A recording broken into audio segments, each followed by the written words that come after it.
शिरडी में Palekar model number 1 को cover करने के बाद किसानों का कारवां बारामती जिले की ओर बढ़ा।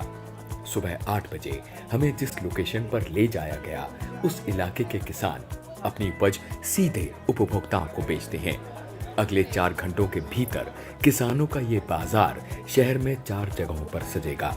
बाजार का चरित्र समझने के लिए हमने इन किसानों की ओर रुख किया। किसान जब खेत में जाता है, जमकर मेहनत करता है, बम्पर उत्पादन करता है और जीत कर लौटता है। लेकिन जब वो अपने सामान को लेकर व्यापारी के यहाँ जाता है तो तराजू पर हार जाता है। लेकिन इस बार उसने फैसला किया है कि वो तराजू भी अपने हाथ में ले लेगा। और आज मैं हूँ बारामती में। यहाँ पर स्मार्ट किसानों की ये लाइन आप देख रहे होंगे। ये अपने खेत में खुद पैदा करते हैं, खुद यहाँ पर लेकर आते हैं। तराजू भी इनके हाथ में होती है और इस हिसाब से ये अपनी फसल का उचित मूल्य ले लेते हैं और बन जाते हैं स्मार्ट किसान। आज इन्हीं स्मार्ट किसानों से हम जानने की कोशिश करेंगे कि इन्होंने फावड़े के साथ साथ तराजू को उठाने का निर्णय क्यों लिया। यही किसान हैं, पहले ये अपने खेत में उगाते थे और बाजार में लेकर जाते थे, व्यापारी को बेचते थे, तब क्या कमाते थे। और अब ये अपना सामान उगाते भी हैं, तराजू भी खुद की है, सामान भी खुद का है। अब अंतर क्या है समझते हैं। पिछले 2016 से सुभाष पालेकर नेचुरल फार्मिंग करता है। तो शुरू में हमने हमारे जो मंडी रहती थी उसमें हम लेके जाते तो इसके इतना भाव नहीं मिलता था, वो बहुत कम मिलता था, 30 रुपये 40 रुपये किलो। तो अभी गुड़ मैं यहाँ लेके आता हूँ तो मेरे को गुड़ की कीमत अभी 70 से 80 रुपये तक मिल जाती है। मतलब कम से कम आधी कीमत जो है वो बाजार में ही खप जा रही थी और अब उसका ही उसी गुड़ का कीमत, उसी उत्पाद का कीमत, चीकू है, बाकी चीज़ें हैं, 2 गुना, मतलब डबलिंग इनकम जो है वो अपने आप हो जाती है जब किसान खुद से बेचना शुरू करता है। ये जो है SPNF से बहुत साल से कर रहे हैं, नैसर्गिक तरीके से, प्राकृतिक तरीके से। और ये इन्होंने मार्केट में इनको कम रेट मिलता है, लेकिन जब भी जो इंसान SPNF जानता है वो इसको उनका दाम दुगना इनको दाम मिलता है। इस बाजार की सबसे बड़ी खासियत किसान और कंज्यूमर के बीच बना भरोसे का रिश्ता है। समय के साथ दोनों के बीच एक स्वाभाविक MSP भी तय हो जाती है। पालेकर तो कहते हैं कि ये रिश्ता अंतर्राष्ट्रीय दबावों का तोड़ भी है। गांधी डांडी मार्च पर निकले थे और कुछ लोग उनके साथ थे, कहते हैं 70-72 लोग उनके साथ थे। और इस तरह से एक मुहिम, स्वराज्य की मुहिम, स्वतंत्रता की मुहिम आगे बढ़ गई थी। एक ऋषि फिर आज किसानों को साथ लेकर निकला है।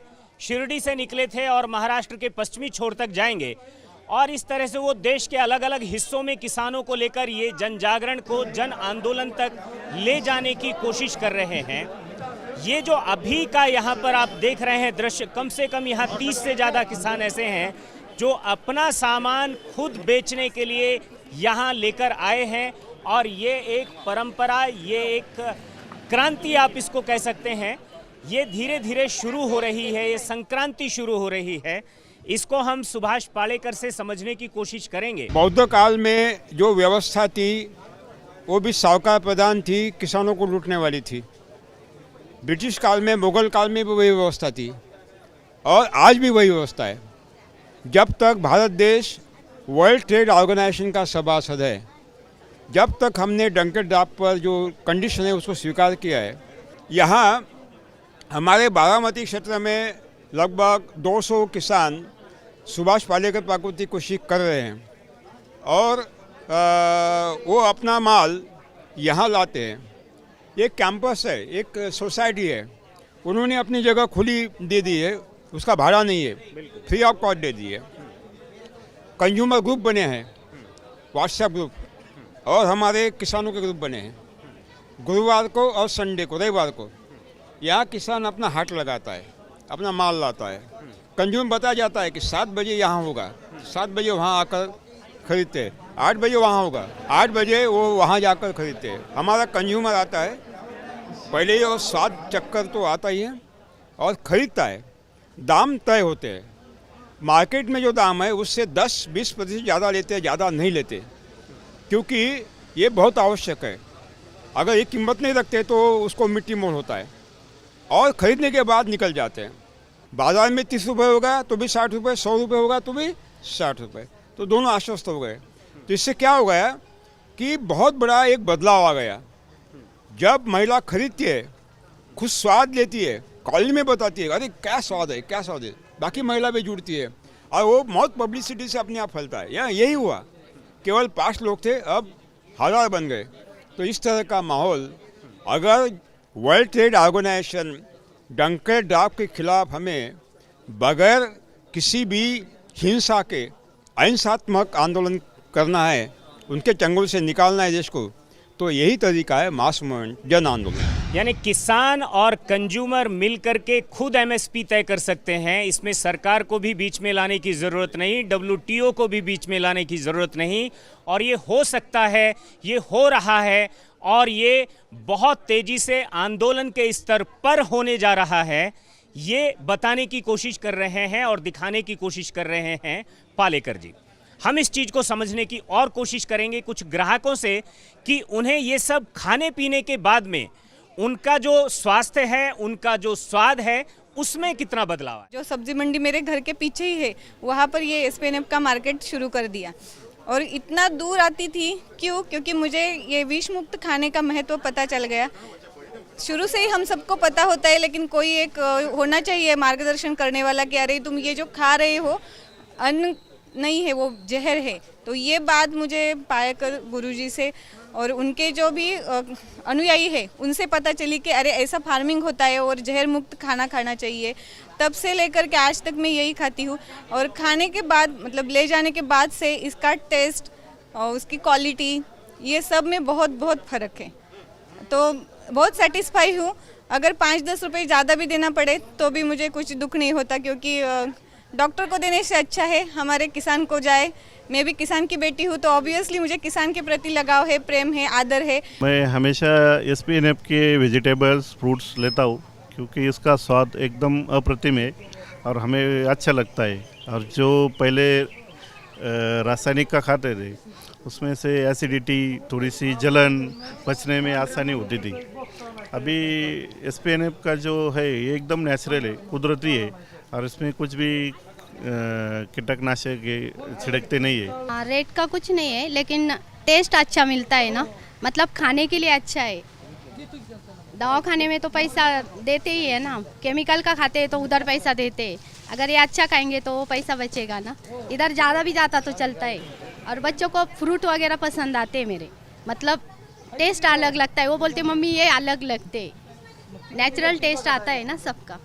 उनको तो नहीं टेस्ट मालूम कि कौन से फ्रूट का कौन सा टेस्ट है, केमिकल का मालूम है। मम्मी जो टिफ़िन देती है उसमें वो सब नेचुरल वेजिटेबल्स देती है मुझे। तो बेसिकली मेरे सारी फ्रेंड्स कहती है कि टेस्ट बहुत अलग लगती है। वैसे भी मेरी मॉम की जो सब्जियां है वो मेरी क्लास में फेमस ही है, क्योंकि सबको उनकी टेस्ट बहुत पसंद है। अभी आपने मुलाकातें देखी, महिलाओं क्या कर रही है, जो खरीद रही है कि हमारा स्वास्थ्य बहुत बेहतर हो गया है, डॉक्टर बंद हो गए हैं और हमारे घर में बच्चों को ये अच्छा नहीं लगता था, वो अच्छे खाने लगे हैं। क्योंकि बच्चे तो केवल केक चाहिए, वो बिस्किट चाहिए, वो खाता रहता है। लेकिन ये खाने के बाद उसकी स्वाद मिलने से वो ये खाना चालू कर दिया, सब्जियां खाना चालू कर दिया। ये बहुत बड़ा बदलाव है। बाजार एक जगह से उठती है और किसान अपना सामान समेटकर चल पड़ते हैं दूसरे पॉइंट की ओर, अपनी उपज अपने हाथों से बेचने का संतोष साथ लिए।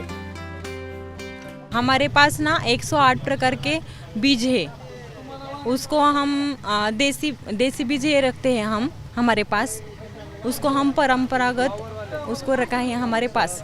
बहुत लोग खरीदते हैं, हमारे घर पर भी आते हैं लोग खरीदने के लिए, और ऑनलाइन हम ऑर्डर भी करते हैं। मतलब ये संभावनाओं के बीज हैं जिन्हें वो ऑनलाइन भी ऑर्डर करते हैं, कुरियर के थ्रू भी पूरे देश में भेजते हैं, बेचते हैं। 108 तरह के बीज हैं। ये वो बीज हैं जो हजारों साल से इसी तरह से बने हुए हैं। इनमें किसी तरह का जेनेटिक मॉडिफाई नहीं किया गया है, ये हाइब्रिड नहीं हुए हैं। और ये वो परंपरागत बीज हैं जिनका माना जाता है कि जिनका DNA चेंज नहीं हुआ है। और इस आधार पर भी इनकी जो पौष्टिकता है वो पूरी तरह से बनी रहती है। ये जो मुहिम है धरोहर को बचाने की, विरासत को बचाने की, बीज को बचाने की, ये मुहिम जारी है और इसी मुहिम पर हम निकले हैं और चल रहे हैं यहाँ से एक और किसान के पास, जहाँ हम समझने की कोशिश करेंगे उनके मॉडल को। आगे की कहानी जानने के लिए हम बाजार में आए एक किसान के खेत पर पहुंचे।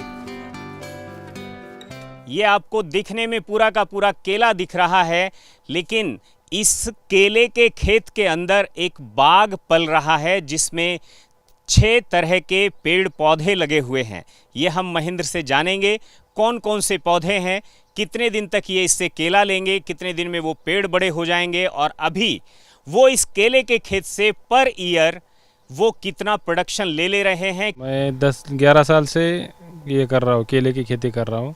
इसमें अभी 2 जाति के पेड़ है, एक सफ़ेद इलायची करके है और J9 करके दो तरह के केले के पेड़ है। और इसमें और भी लगाया है, आम लगाया है, सीताफल लगाया है, अनार लगाया है, मौसम भी लगाया है और जामुन का पेड़ भी लगाया है। इसमें कितने पेड़ होंगे ये जो 6 तरह के पेड़ आपने बताए? आम 40 पेड़ है, जामुन के 7 पेड़ है, सीताफल के 80 पेड़ है, नींबू के पेड़ 40 है और मौसम्बी के 40 है। अभी हमें इसमें बाकी कुछ नहीं दिख रहा है, जो दिख रहा है सिर्फ केला ही केला दिख रहा है। इसका मतलब फल देने वाला अगर कोई पेड़ है तो केला है? हाँ, अभी तो केला है, अभी केला है, लेकिन 10-11 साल के बाद आपको केला कम दिखेगा और बाकी का सब पेड़ ऊपर आएगा। यहाँ पे आप देख सकते हैं, ये अभी हमने नींबू का पेड़ लगाया है। ये नींबू का पेड़ हो गया 1.5 साल हो लगा के। ये पूरे 1.5 एकड़ में 40 नींबू लगाए हैं। ये 1.5-2 साल के बाद ये चालू हो जाएगा। ये इधर अनार लगाया, अनार के 12 पेड़ है, अनार भी अगले साल चालू हो जाएगा। इसको 1.5 साल हो गया लगा के। यहाँ पे आम का पेड़ भी लगाया है, आम का 40 पेड़ लगाया है, 1.5 साल हो गया, अभी 2 साल में चालू हो जाएगा आम का पेड़। ये पूरे 1.5 एकड़ में 40 लगाया आम के पेड़। और आगे देख सकते हैं आप, ये अमरूद का पेड़ है, अमरूद भी है, 18 पेड़ है अमरूद के, ये अगले साल चालू हो जाएगा। और ये देख सकते हैं जामुन का पेड़ है, यहाँ ये जामुन का पेड़ भी लगाया, 7 पेड़ है जामुन के। शादी होने के बाद लगा था इसे, वो ये बहुत खेती कर रहे हैं।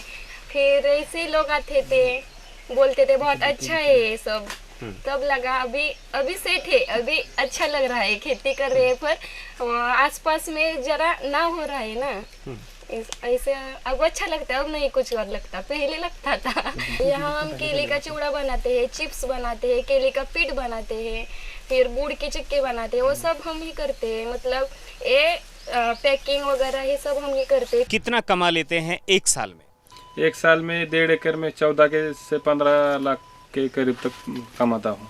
उसमें मैं केला बेचता हूँ, केले का आटा बेचता हूँ, केले का चिप्स बनाता हूँ, केले का चिवड़ा भी बनाता हूँ। ये सब बना के प्रोडक्शन करके मैं बेचता हूँ, तभी मेरे को इतना मिलता है।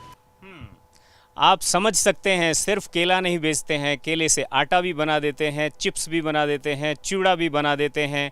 और मात्र 1.5 एकड़ में खड़ा हुआ जो ये केला है, इस केले से 14 से 15 लाख रुपया हर साल ले लेते हैं। ये तो सिर्फ केले से है।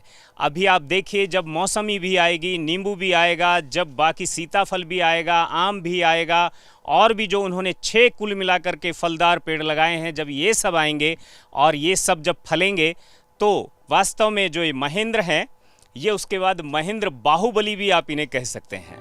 यहाँ हर कोई अपने मार्गदर्शक के प्रति कृतज्ञ था। हम सारे एग्रीकल्चर में इतना इंटरेस्ट रखते हैं और हमने बड़ौदा के पास सोखड़ा में जब सुभाष पालेकर जी की शिविर हुई थी तो हम सब ने अटेंड भी किया था वहाँ।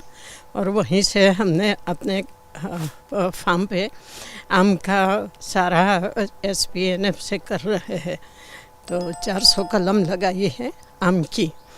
आज हम देखने आए थे कि केले में कैसे है, तो आम के साथ केला भी हो सकता है। गुरुजी ने आगे भी बताया था इसका जीवामृत, घनामृत और सारे से उसके लिए क्या क्या ये दवाइयाँ लगानी होती हैं।